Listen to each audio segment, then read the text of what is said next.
Today's evening devotional. No specific time. Take ye heed, watch, and pray, for ye know not when the time is. Mark chapter 13 verse 33. God grant that His converting power may be felt throughout this large assembly. Oh, that the power of God may rest upon the people. What we need is daily piety.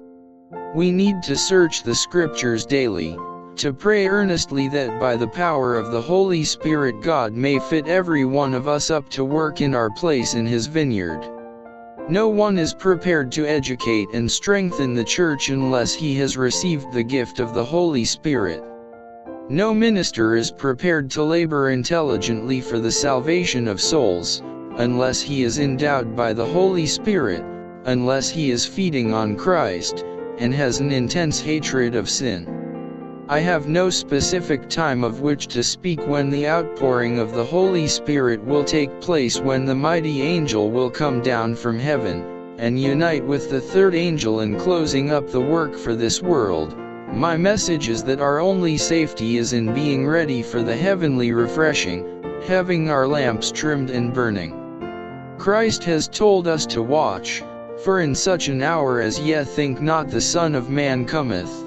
Matthew 24:44.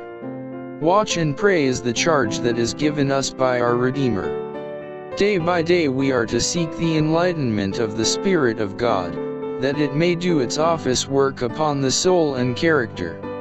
Oh, how much time has been wasted through giving attention to trifling things.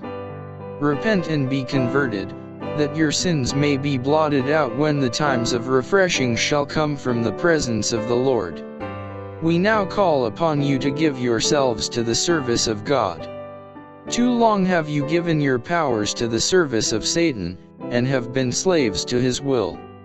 God calls upon you to behold the glory of His character, that by beholding, you may become changed into His image. Jesus came to reveal to the world the love and goodness of God.